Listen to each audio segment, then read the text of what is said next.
ఇరాన్పై Israel నిప్పుల వర్షం కురిపిస్తుంది. Netanyahu యుద్ధ విమానాలు ఇరాన్ గగనతలంపై స్వైర విహారం చేస్తున్నాయి. అదే సమయంలో ఇరాన్ చేస్తున్న దాడులను ఇజ్రాయెల్ ఎదుర్కొంటుంది. ఇజ్రాయెల్ చేస్తున్న దాడులకు ఇరాన్ క్షిపణులను అడ్డుకోవడానికి నెతన్యాహు భారీగానే వెచ్చిస్తున్నాడు. ఈ యుద్ధానికి అయ్యే ఖర్చు గురించి వింటే ఆశ్చర్యపోవడం మనవంతవుతుంది. యుద్ధంలో ఒక్క రోజుకు ఇజ్రాయెల్ వెచ్చించే మొత్తం 6,286 కోట్ల రూపాయలు. యుద్ధంలో ఇజ్రాయెల్ ఎంత వెచ్చిస్తుంది? ప్రపంచంపై ఈ యుద్ధం ఎలాంటి ప్రభావం చూపుతుంది? యుద్ధం పాపం ఎరగని ఇతర దేశాలు ఎందుకు మూల్యం చెల్లిస్తున్నాయి? Let's watch. యుద్ధంలో ఇజ్రాయెల్ చేస్తున్న ఖర్చు ఎంత? ఇజ్రాయెల్ లోటు బడ్జెట్ పెరిగితే ఏమవుతుంది? యుద్ధానికి ప్రపంచం మూల్యం చెల్లిస్తోందా? ఇజ్రాయెల్ అతి చిన్న దేశం. ఈ దేశం 2 ఏళ్లుగా వేర్వేరు యుద్ధాలతో పోరాడుతోంది. గాజాపై నిత్యం బాంబుల వర్షం కురిపిస్తూనే ఉత్తర సరిహద్దులోని లెబనాన్ నుంచి దేశాన్ని కాపాడుకుంది. యెమెన్లోని హూతీలపై క్షిపణులతో దాడులు చేస్తూనే సిరియాపైన అటాక్స్కు దిగింది. ఇప్పుడు ఇరాన్తో కొత్త యుద్ధానికి దిగింది. ఇజ్రాయెల్ చేస్తున్న ఈ యుద్ధాలకు నిధులు ఎన్ని వెచ్చిస్తున్నారు? ఇజ్రాయెల్ యుద్ధానికి ప్రపంచం ఎలాంటి మూల్యం చెల్లించుకుంటోంది? యుద్ధానికి ఇజ్రాయెల్ ప్రతిరోజు $72,50,00,000 వెచ్చిస్తోంది. ఇది కేవలం ఇరాన్తో ప్రారంభమైన యుద్ధంలో మాత్రమే. ఈ డేటాను మాజీ ఇజ్రాయెలీ రక్షణాధికారి వెల్లడించాడు. గతంలో ఇజ్రాయెల్ చీఫ్ ఆఫ్ స్టాఫ్ కు సైనిక ఆర్థిక విషయాలపై సలహాలను సదరు అధికారి ఇచ్చేవాడు.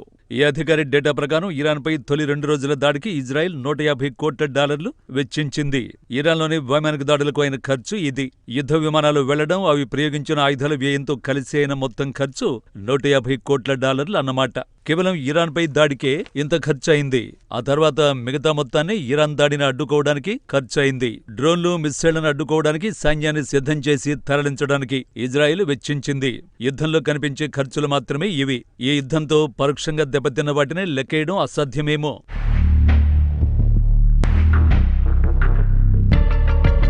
యుద్ధం కారణంగా పరోక్షంగా పలు రంగాలు దెబ్బతిన్నాయి. వ్యాపారాలు దెబ్బతిన్నాయి. పారిశ్రామిక ఉత్పత్తి పడిపోయింది. ఆర్థిక వ్యవస్థ నెమ్మదించింది.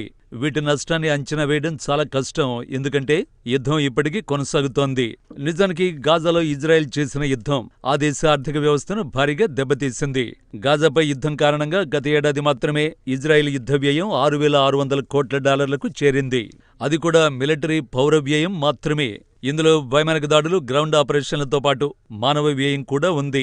యుద్ధం కారణంగా వేల మంది ఇజ్రాయేలీయులు ఇతర ప్రాంతాలకు వెళ్లాల్సి వచ్చింది. ఇక ఇళ్ల మరమ్మతులు, పునర్నిర్మాణాలు, మౌలిక సదుపాయాలతో సహా అన్ని సేవలకు భారీగా నిధులు వెచ్చించింది. గాజా యుద్ధంలో ఇజ్రాయెల్ వెచ్చించిన మొత్తం $6,600 కోట్ల. ఇజ్రాయెల్ మొత్తం ఆర్థిక వ్యవస్థలో 12%. గాజా యుద్ధం కోసం ఇజ్రాయెల్ వెచ్చించిన మొత్తం నిధులు ఇవి. గతేడాది ఇజ్రాయెల్ ఆర్థికంగా తీవ్ర ప్రభావాన్ని ఎదుర్కొంది. బడ్జెట్లో లోటు భారీగా పెరిగింది.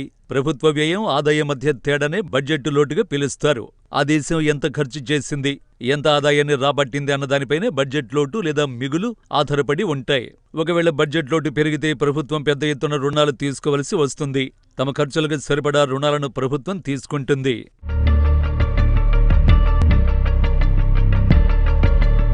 యుద్ధానికి ముందు ఇజ్రాయెల్ బడ్జెట్ లోటు కేవలం 4% మాత్రమే. గత ఏడాది ఈ లోటు 8% పెరిగింది. అంటే ఆ దేశానికి వచ్చే ఆదాయం కంటే చేసే ఖర్చులు 8% అధికంగా ఉన్నాయని స్పష్టంగా తెలుస్తుంది. ప్రపంచంలోనే అత్యంత సైనికీకరణ జరిగిన దేశాల్లో ఇజ్రాయెల్ ఒకటని గుర్తుంచుకోవాలి. తీవ్రమైన భద్రతా సవాళ్లను ఎదుర్కొనేలా మిలిటరీని ఆ దేశం నిర్మించింది. ఈ సంఘర్షణలు ఇజ్రాయెల్ను పరిమితుల్లోకి నెట్టేశాయి. సుదీర్ఘ సంఘర్షణలతో ఇజ్రాయెల్ పోరాడటంతో ఖర్చులు ఆ దేశానికి తడిసి మోపెడవుతున్నాయి. అయితే ఈ ప్రభావం ఒక ఇజ్రాయెల్ పైనే కాదు, మొత్తం ప్రపంచంపైనే పడుతోంది. ఎందుకంటే ఇజ్రాయెల్ పొరుగున ఉన్న దేశాల్ని చూడండి. గల్ఫ్ దేశాలే ప్రపంచానికి సరిపడా అధికంగా చమురును ఉత్పత్తి చేస్తున్నాయి. పశ్చిమాసియాలో సంఘర్షణలతో చమురు ధరలు మళ్లీ పెరగడం ఖాయం. ఇరాన్పై ఇజ్రాయెల్ దాడి చేయడంతో చమురు ధరలు ఉన్నట్టుండి పెరిగాయి. వ్యాపారవేత్తలు తీవ్ర భయాందోళనలకు గురవుతున్నారు.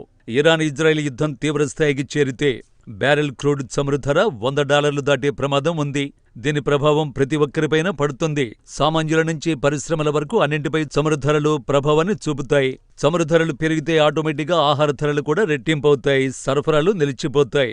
ఆహారాన్ని ఎగుమతి చేయాలంటే అందుకు చమురు తప్పనిసరి.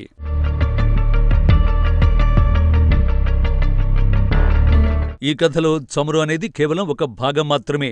ఇప్పటికే సప్లై చైన్ అంతరాయాన్ని ఎదుర్కొంటోంది. సుమారు 80% కంటైనర్ షిప్లు ఎర్ర సముద్రం మీద వెళ్లడం లేదు. ఇప్పుడు ఈ షిప్లన్నీ ఆఫ్రికాను చుట్టేసి వెళ్తున్నాయి. ఈ కారణంగా సరుకులు గమ్యాన్ని చేరుకోవడానికి అదనంగా 13 రోజులు పడుతుంది. దీనికి అదనంగా చమురు ధర, ఆపరేటింగ్ కాస్టు పడుతుంది. దీంతో ప్రతి రంగం నెమ్మదిస్తుంది. ఎలక్ట్రానిక్స్ నుంచి నిత్యావసరాల వరకు భౌగోళిక షిప్పింగ్ సామర్థ్యం 15%కి పడిపోయింది. ఎందుకంటే షిప్పులు తిరిగి రావడానికి చాలా దూరం ప్రయాణించాల్సి వస్తున్నది. గగనతలంలో ప్రయాణాల తీరు కూడా అలాగే మారింది. ఇజ్రాయెల్, ఇరాన్ దేశాలు తమ గగనతలాన్ని మూసేశాయి. దీని కారణంగా ఇరాక్, జోర్డాన్ సైతం గగనతలాన్ని క్లోజ్ చేశాయి. చాలా విమానయాన సంస్థలు విమానాల్ని రద్దు చేశాయి. ముప్పును తప్పించుకోవడానికి కొన్ని ఎయిర్లైన్స్ ప్రయాణ మార్గాలను మార్చేశాయి. దీంతో విమానం ఎగిరే సమయం ఎక్కువవుతోంది. ఫలితంగా విమానయాన సంస్థలకు ఖర్చులు తడిసి మోపెడవుతున్నాయి. ప్రయాణికుల టికెట్ల ధరలు కూడా పెరుగుతున్నాయి. యుద్ధాలకు భారీగా నిధులు వెచ్చించాల్సిందే. ఇజ్రాయెల్ యుద్ధం చేస్తుంది కాబట్టి అందుకు నిధులు వెచ్చిస్తోంది. కానీ మిగిలిన ప్రపంచం యుద్ధ ప్రభావాన్ని భరించేందుకు సిద్ధంగా లేదు. ఇజ్రాయెల్, ఇరాన్ సంఘర్షణ యుద్ధ భూమిలోనే కాదు, సప్లై చైన్లను, ప్రపంచ ఆర్థిక వ్యవస్థను, బ్యాలెన్స్ షీట్లపైన ప్రభావం చూపుతోంది.